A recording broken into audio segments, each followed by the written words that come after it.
Just don't bleed on me too much.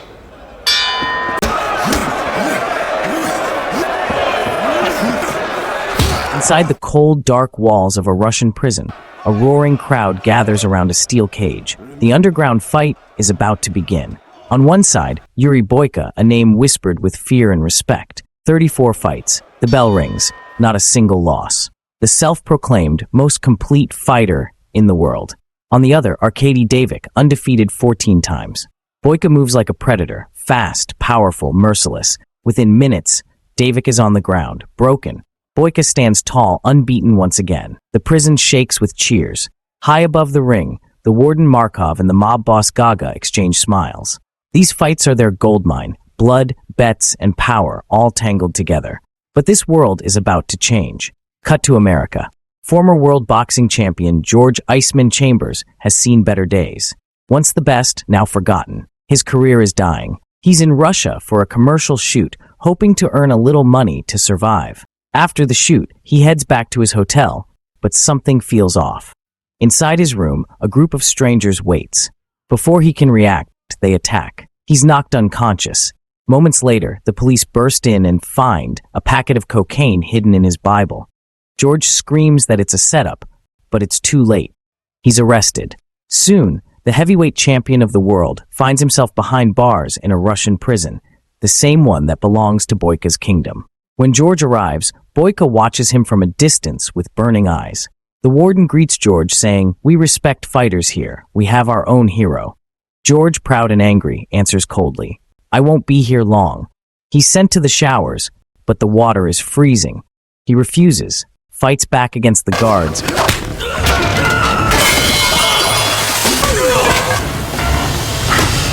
but is eventually forced in.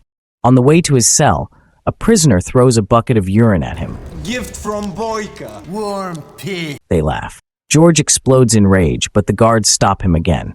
His new cellmate is a British addict named Stephen Parker. Stephen warns him, "If you don't learn how things work here, you'll regret it." But George doesn't listen. He believes he'll be free soon. The next morning, in the prison cafeteria, everyone eats quietly. Then, the room goes silent. Boyka enters. Every prisoner stands up immediately, except George. He keeps eating, refusing to show fear. One of Boyka's men tries to threaten him. "You stand up." But George knocks him out with one punch. Boyka steps forward, amused. "You were a great champion long time ago, but in here, I am the champion." The two men face off. Tension fills the air until the guards rush in to stop them. The warden steps between them. "You'll fight when I say so." That night, Boyka trains harder than ever. He sees Chambers as the ultimate challenge, the one who could finally test his perfection.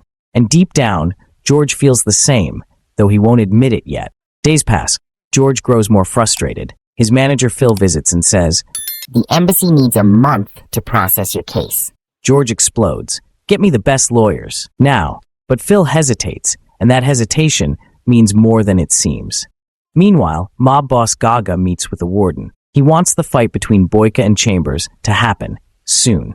And it's revealed Gaga himself arranged George's arrest just to make money off this underground match. Back inside, Stephen is bullied by Boyka's men. George steps in and beats them all. Stephen warns him, "These people are dangerous, George. The mob runs this place." But George, stubborn as ever, says, Hey, I got my own way of staying healthy. Later, the guards drag George down to the dark sewers, forcing him to work with a shovel in the filth. He refuses, and when a guard threatens him with a knife, an old man appears. Krot, an elderly prisoner in a wheelchair. He calmly tells the guards to stop, then hands George the shovel. "Clean it," he says, "then bring it back." That night, Stephen tells George about Krot, once a commando in the Russian army. He killed a prison guard years ago and has lived here ever since, in the sewers, forgotten by time. As days go by, Boyka's men corner Stephen again, forcing him to convince George to accept the fight. When he refuses, they threaten his life. Eventually, George can't take it anymore. He's tortured, beaten, and dragged before Gaga himself. "Do you know who I am?" You're the big dog, right? George answers, "Yeah, the big dog." Gaga laughs. "Good. I can get you out of here, or keep you here forever. All I want is one fight, you versus Boyka." George refuses at first, but then Phil walks in. Phil, his friend, his manager, is working with Gaga. Betrayal. Realizing he's been played, George finally gives in. Fine, I'll fight your boy. Both men prepare. The Beast, Yuri Boyka, and the Boxer, George Iceman Chambers. Inside the cracked stone walls of the prison gym, Boyka trains like an animal, striking sandbags until they split open, sweat dripping down his tattooed back, his breath steady, focused, eyes locked on the thought of victory. Across the prison yard, George trains too, alone, bruised but burning with pride. Every punch echoes like thunder in that empty room. He isn't just fighting for freedom anymore. He's fighting for his name. The whole prison waits for the fight. When the night finally arrives, the ring is surrounded by guards, prisoners, and gamblers. Everyone's eyes are fixed on one thing: Boyka versus Chambers. Both men enter the ring. In the corner of the ring, Stephen Parker sits nervously, his hands trembling as he holds George's water bottle. He knows what's inside that bottle, and he hates himself for it. The bell rings. Round 1. Boyka explodes forward, a storm of kicks and elbows. George blocks, counters, absorbs every hit. He's slower, heavier, but every punch he lands shakes the cage. Boyka smirks, finally a real fight. The crowd erupts. Chains rattle. Guards shout bets. Two worlds colliding, skill versus power. The round ends. Both men are breathing hard, each one sizing up the other, predator and prey, switching roles every second. George sits in his corner, drenched in sweat. Stephen rushes to him, shaking, and hands him the water bottle. George takes a long drink, completely unaware that the liquid burning down his throat has been laced with a sedative. The bell rings again. Round 2. George blinks. The lights blur. His arms feel heavy. His legs, like concrete. Boyka's movements become faster, sharper, relentless. Every kick lands like a hammer. George tries to defend, but his body won't obey. The crowd senses it. Something's off. Boyka pounds him mercilessly, body, head, ribs, until George collapses face first on the mat. The referee counts. 10. It's over. Boyka wins. But as he looks down at George's lifeless body, something inside him twists. This victory feels wrong. Later that night, George wakes in his cell, head spinning, body trembling. Across from him, the dim light flickers as Crot rolls in quietly. You were drugged. You were drugged, George, the old man says in a gravelly whisper. Stephen was forced to do it. They made him. George's jaw tightens. His fists clench. Without another word, he storms down the corridor, heart pounding like a drum. He bursts into the cell where Stephen should be, and freezes. Stephen is gone, hanging from the ceiling, his face pale, motionless. A small note rests on the bed. George picks it up with shaking hands. It reads, "I'm sorry, my friend." George stares at the letter for a long moment. Then the grief turns to fire. He storms to Boyka's quarters, slamming open the door. "You coward," he yells. "You drug your opponents and call yourself a fighter?" Boyka stands, stunned. "What are you talking about?" George shouts again, voice breaking. "They drugged me, and you let it happen." Be happy I did not finish you. Markov, the warden, rushes in with guards behind him. "Enough," he shouts. "Take him back to his cell." But George's rage can't be contained. He swings wildly, striking Markov across the face. The guards beat him down, chains clattering, until they drag him outside, bare-chested, bruised, and furious, and tie him to a metal pole in the middle of the courtyard. That night, deep inside the bowels of the prison, Yuri Boyka sits alone in the shadows. The cheers from his victory are long gone. Only silence remains, heavy, suffocating. He replays the fight in his mind. George stumbling, his eyes clouded, his body collapsing like a puppet with cut strings. Something about it gnaws at him. He's a warrior, not a cheater. When one of his men nervously enters the room, Boyka's stare cuts through him like a blade. "What did you do?" he asks quietly. The man hesitates, then admits it.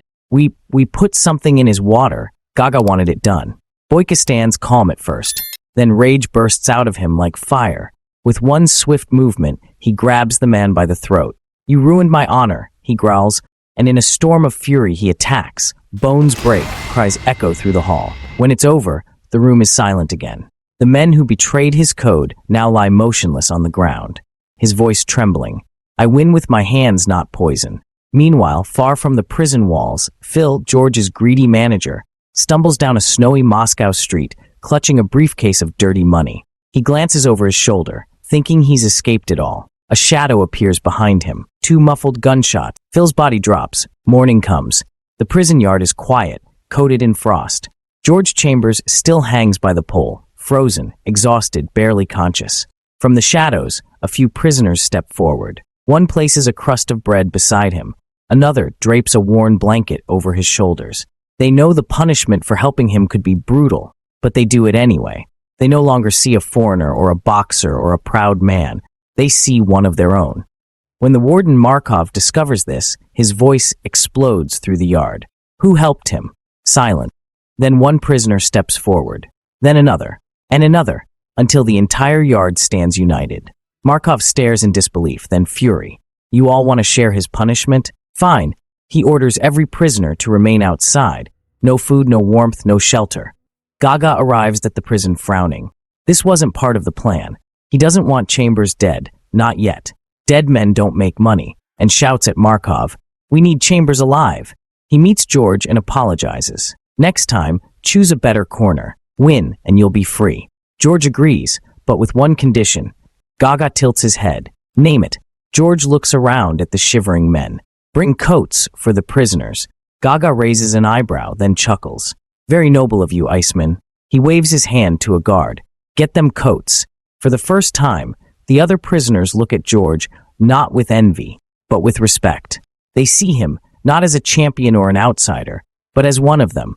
And in that frozen yard, something shifts. A spark of humanity flickers to life among the forgotten. Krot wheels himself to George's cell and smiles. So you did that for them? George nods. Nobody deserves to freeze. From that day on, Krot takes him under his wing.